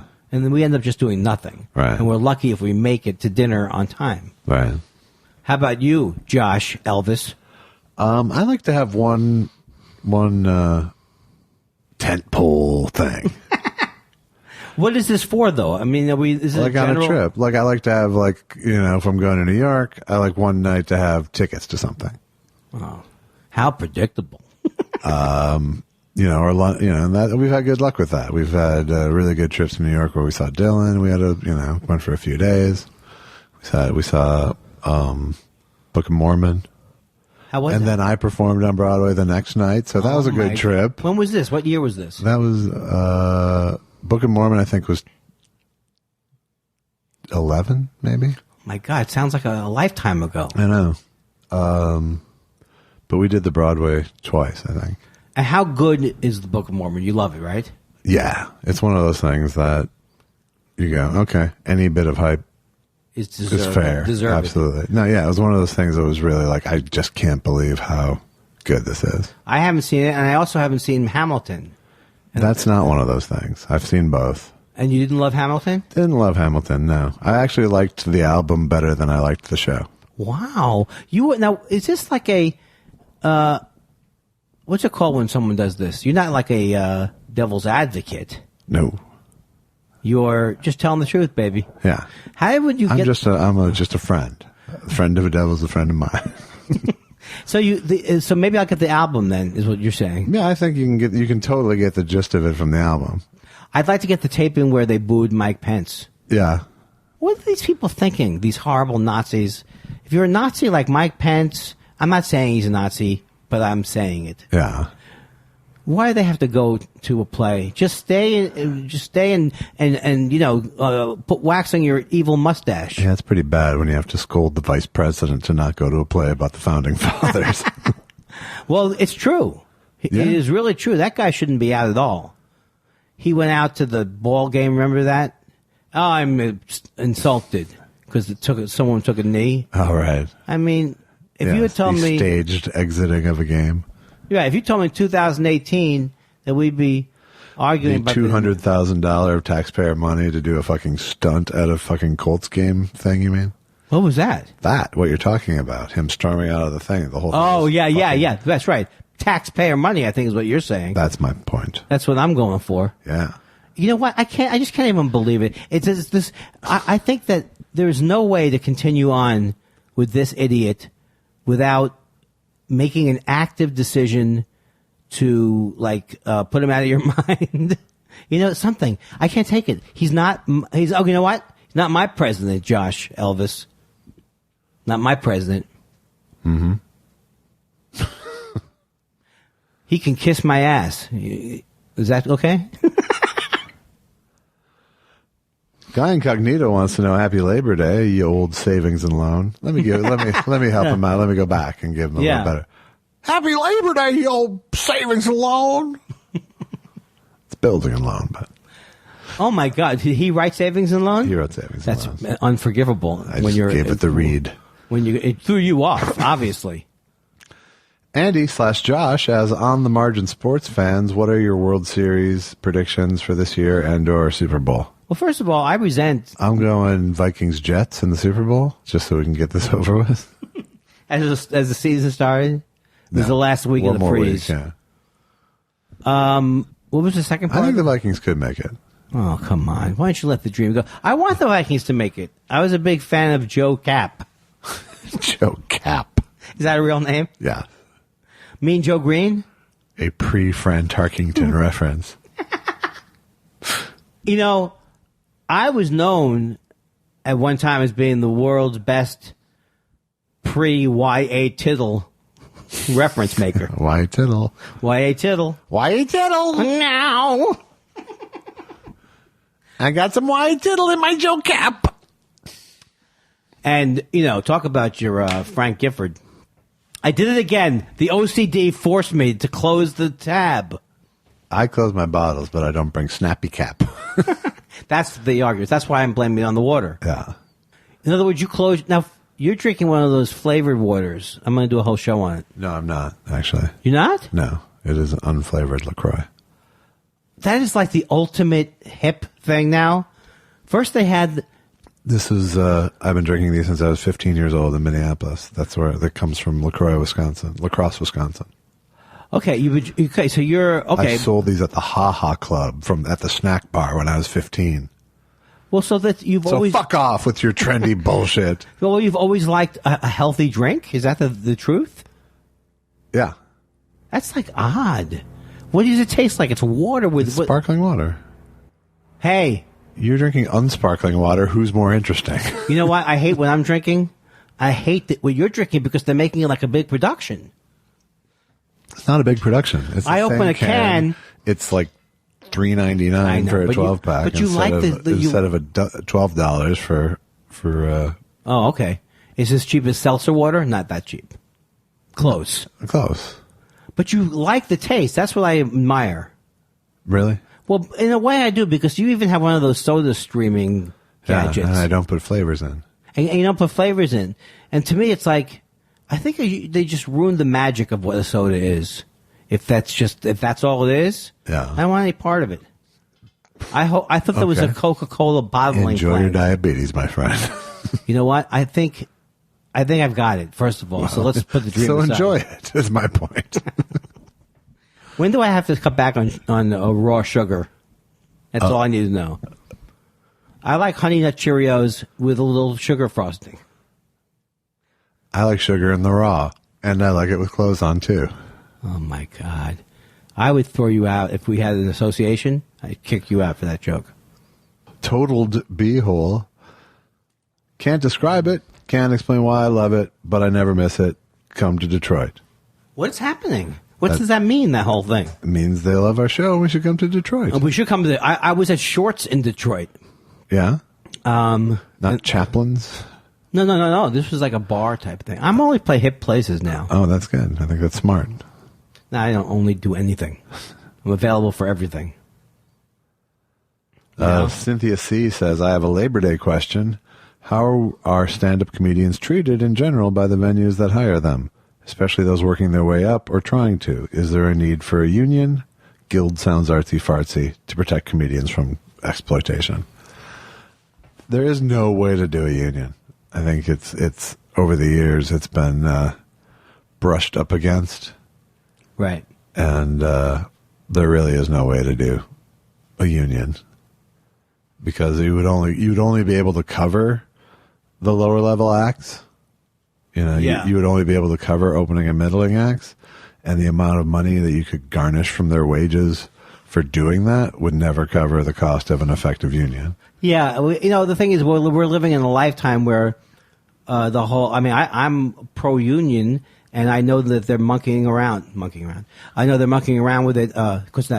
You see, why can't I say monkeying around? Because that guy said it. He said monkey it up, which is somehow more sinister.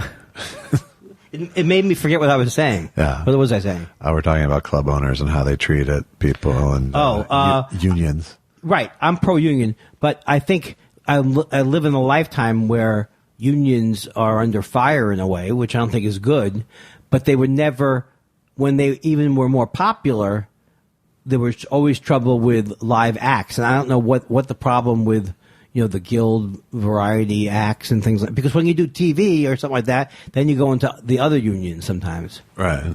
The SAG. Right. Well, it's just, I mean, the problem is that you can't, there's no way to get venues to unite under a set of rules because it's too easy for them to work around them. And, right. And you can't standardize pay for, they do basically standardize pay for openers and middles. Like the middle act if you're going to, let's say Acme even. If you're going to Acme in Minneapolis, the opener and the middle are going to make the same thing basically every week. Right. The headliner Andy is going to make something different than I make. Thank you. I'm sorry. I'm not saying more, but he's going to make. That was good. But at another club, you'll make more. Oh, I'm big. Me. I'm big all around. But if say it's a club neither Andy and I have never been to, and we're going to headline, you're going to make more money the first time in because you have better stand-up credits than me. Well, I mean, it's like arguing about who draws more, and I can't think of the example. But it's the truth, and I'm not saying it's not an evaluation on whether who's better. I think whatever. Oh, I guess I'm just making the joke that it's negligible. But I don't. But whatever. But whatever. I'm just trying to explain this to my self-deprecating shtick. Yeah, but so, and comedy clubs budget for different priced acts, per month. So there will be one act that's going to cost them $10,000 and another act that costs them $1,800. Right. Doing the same job, but drawing differently, maybe having a different ticket price. Or if someone's going to book Andy versus like Burt Kreischer or something, they're going to sell probably $10,000 more liquor on Burt Kreischer's week than Andy. Then Andy brings the Jews in week. I think he's a Jew too. I think it's Kreischer. Burt Kreischer, whatever. I mean, that's not. But he's party comic. Yeah, yeah. And I'm not there's no way you can slice what I'm doing, and I'd like to make it more popular if I could. Okay, never mind. No.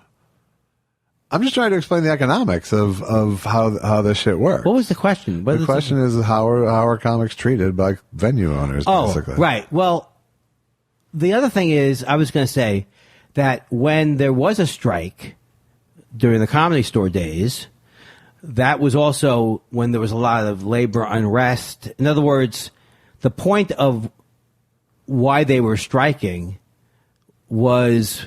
But they were striking against Mitzi. Yeah. And that was different. They weren't trying to set up an industry standard across the country. They were striking against Mitzi. Right, but I think they wanted to lead to that. Well, they wanted to, but Bud just says, yeah, whatever you come up with is fine. Right. He benefited from the situation without having to pay much. Yeah. But no one had to pay much. Mitzi ended up paying $10 a set or $15 a set, Well, here's what I would say, that I have come across people who are nice and generous, and I've come across people who are not. Yeah, it really varies club to club, and the shittier the club, the worse they treat you, Yeah, that usually does go that way. It usually does, right? Because good comics, as soon as they get big, they get to start being selective about the dates, and suddenly the shitty clubs fall off their rotation. Well, the clubs that are really bad are normally just ones that are trying to capitalize on the thing, and most of them are gone by now. All those '80s clubs.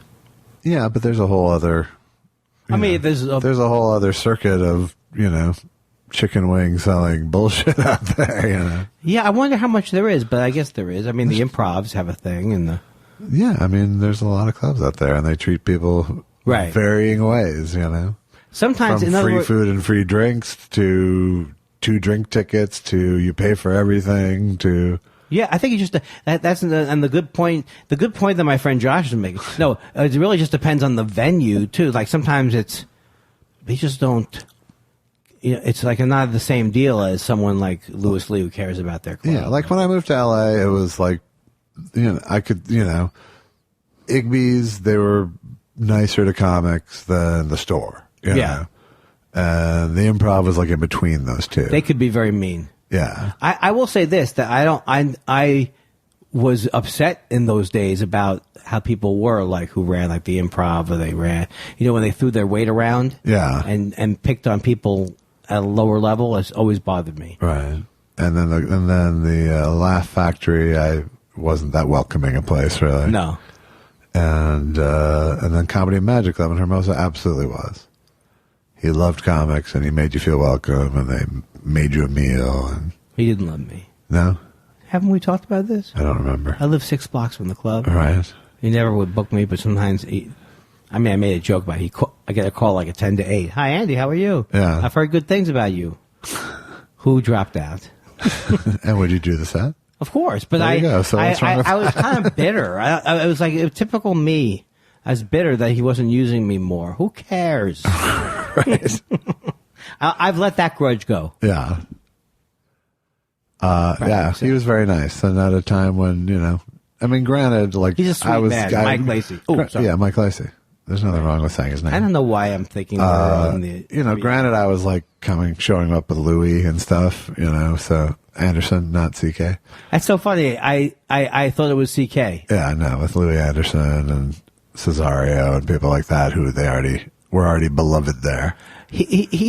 People love to go to that club. Well, it was in Hermosa Beach, where I used to live for years and years and years. Yeah. It's beautiful down there. And then he would treat everybody who came down from Hollywood and stuff. He had the free meals and the whole thing. It was always a weird situation, I always thought. But in terms of the crowds, a little bit. Well, it's not an Andy Kindler room. At least I don't know what it's like now, but back then it was like they were trying. It was almost like a cruise ship in some ways. It was like you had to be clean, and it was about, and he always had a variety act, so that tells you right away. Right. He had always had a magician in there somewhere, and and so it was like there was a family entertainment. Well, it's the Comedy and Magic Club, right? Like I tweeted about a movie review. I was watching this. I don't know what the movie was, but they were promoting it by saying, "Take your family." So to me, that's always like could be a clue that something's terrible. Right. Take your family. I mean, there's nothing objectionable. Someone watch it. Nothing will challenge you. How we doing? We hanging in there good? Oh God, it's going great. What happened to us? We used to be the king of Monday night. I blame you. That's better. You know what? As I get more healthy, I'm okay with you hating me. That's the beauty of it. Mark Thompson, after hearing Andy break into his version of a country and western song in the past few episodes, I'm wondering if you both have takes on what a country and Jewish song would sound like. When did this become request night? What I put out there, as I say. Okay, so what's the request for Jewish? What a country and Jewish song. It would sound a little something like this. Rawhide. No? She changed the locks and the bagels on me. Oh my! Oh, it's a country song. Yes. I woke up this morning, and I felt blue. You know what? It's something about me. On the road again? On the road again? Enough already with. I think I've done too many Jewish bits in my life. You come to a point where you go, enough already. Greg Kelly says, I'm going to Dairy Queen tonight. What's your order? I don't know much about Dairy Queen. I'm more like a Carvel guy. You seem like you'd be a dilly bar. What is that? That's enough said. You're a dilly bar. How about rough? I like the idea of a... I'm a peanut butter parfait. Oh, my God. Is this what they... All right, so they have the specialty peanut butter parfait? Peanut butter parfait, my friend. Is it soft ice cream? Don't worry. Don't worry about it. You're getting a dilly bar. Oh, you know what? I am worried about it, and no. Okay, fine. You get a dip cone. I don't mind a dip cone. You're a dip cone. In Montreal... You fucking dip cone. You must be tired. And in Montreal, there's so much great soft ice cream. I love soft ice cream. I could live on it. Really? Yeah. What? Nothing. I was thinking about soft ice cream. Don't you care that I'm... That's my new version of that. So have you had soft ice cream from the CVT truck that's always parked outside? I like it. Is it good? It is good. Okay, good. Yeah. What does that CVT mean? I have no idea. But I drive by and go, I'm going to... You have to do it. It's very good. No, I'm not going to. It's a soft ice cream, and I think I remember it as being delicious. Do you get a swirl? I don't know. I don't remember now. Okay. I'm still getting over that Chicago pizza that wasn't. Hey! Was it not deep? Was it not dish-sized? Then forget about it. Yeah? No, I'm not. I'll work on the bit more. Are you saying your Chicago pizza was corrupt? Hey, I'm tired of pizzas made by the Chicago machine.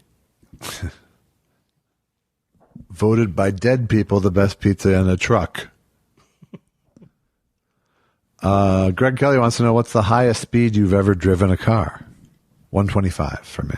I have never gone more than, I think, 80 maybe. How'd you go 125? I floored my mom's car. Really? Yes. And were you on a straightaway? Yeah. How was it? It was fast. And then what made you stop?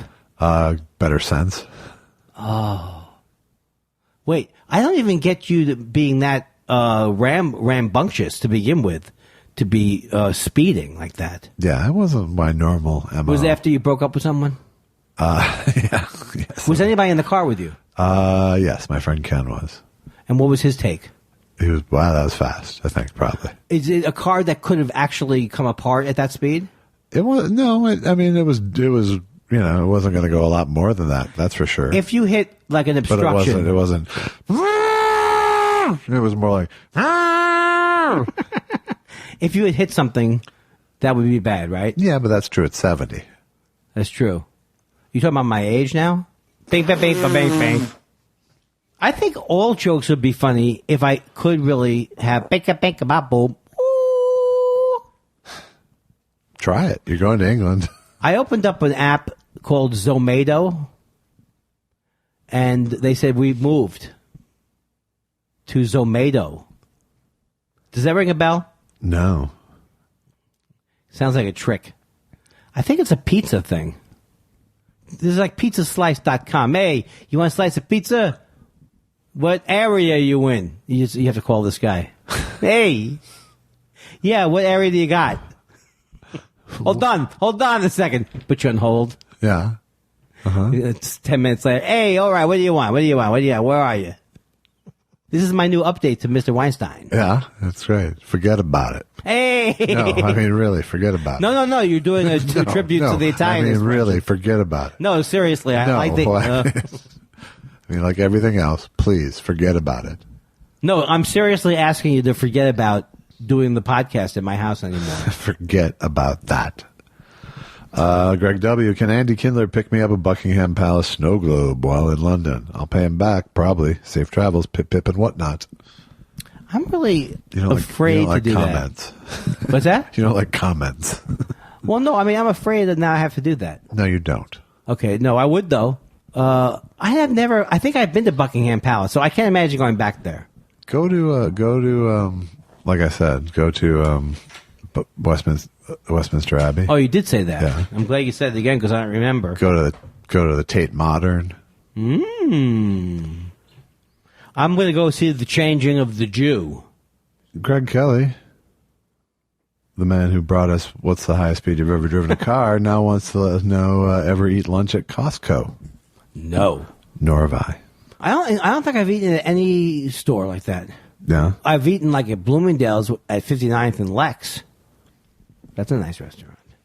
Yeah. I don't know. But Barney's Green Grass, did you ever eat that? I love that. Oh, that was the best. Speaking of changing the locks.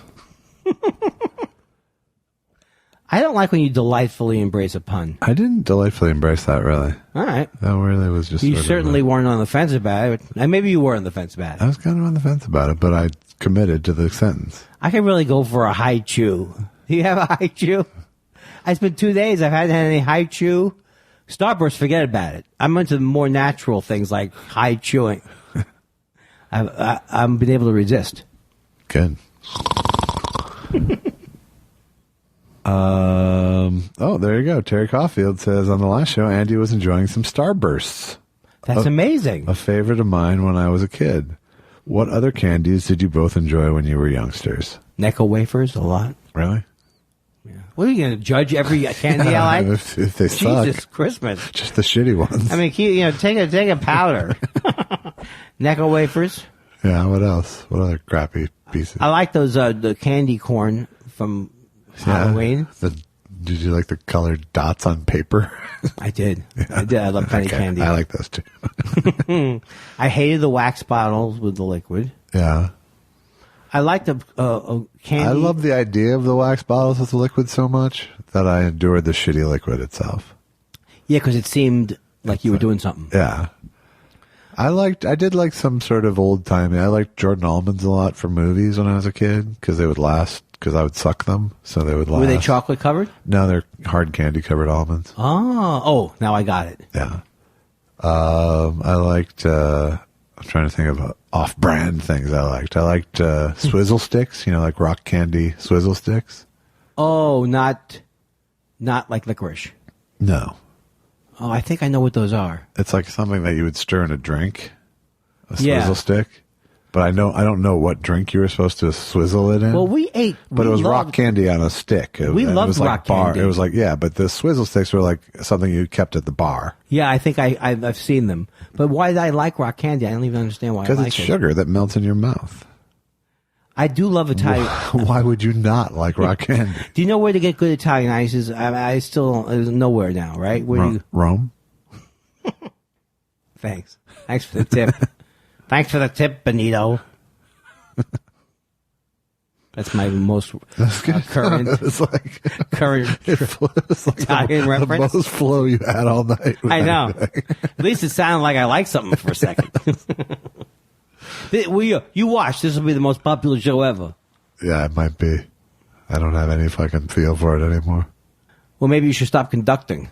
Seth Dick III, growing up, did you ever have a favorite stuffed animal or blanket? I have to say, Curious George was my thing. Yeah, but I don't know if the Curious George is my favorite stuffed animal.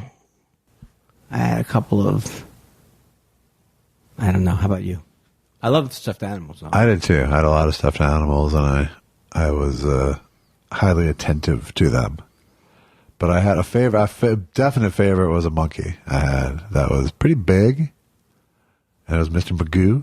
And it was kind of like, it was like, approximated the size of an actual chimp, kind of. Right. Like, not a big chimp, but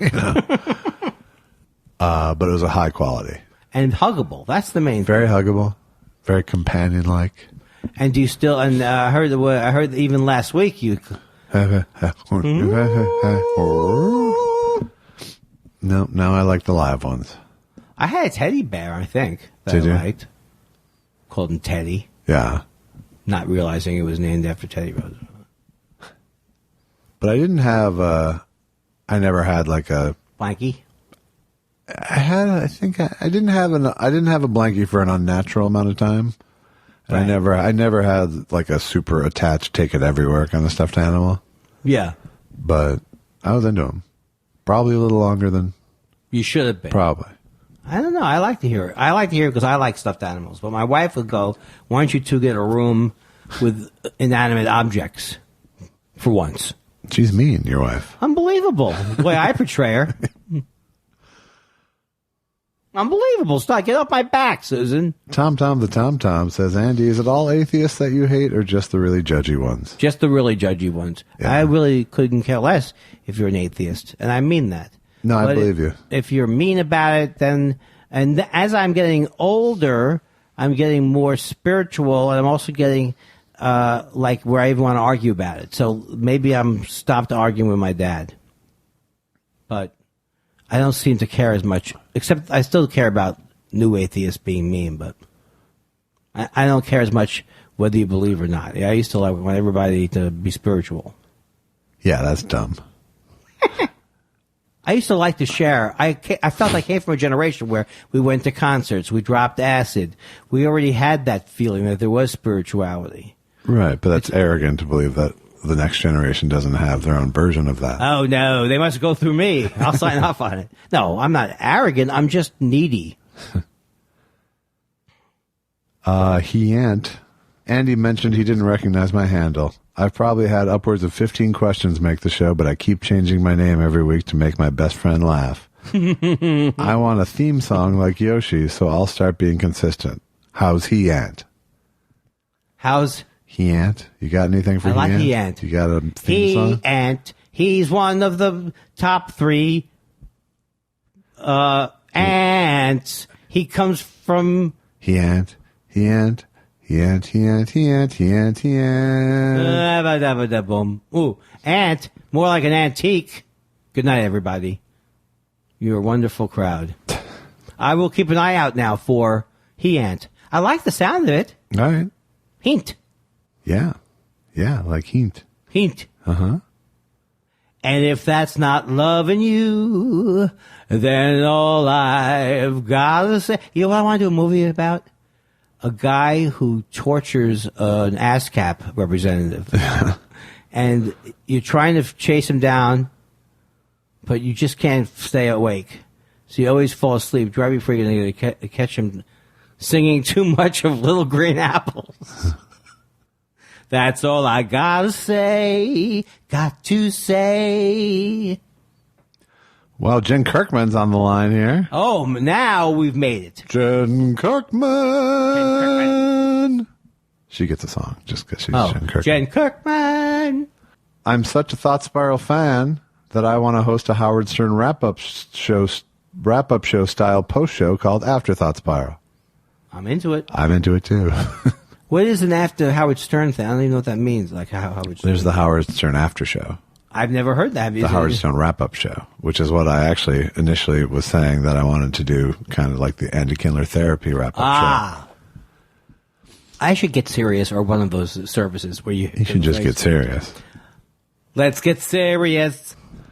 Well, that's very flattering, Jen Kirkman. Jen Kirkman, thank you for listening to the show. And I don't even care. I've heard that you just have your assistant listen, and then she gives you the top 3 bits.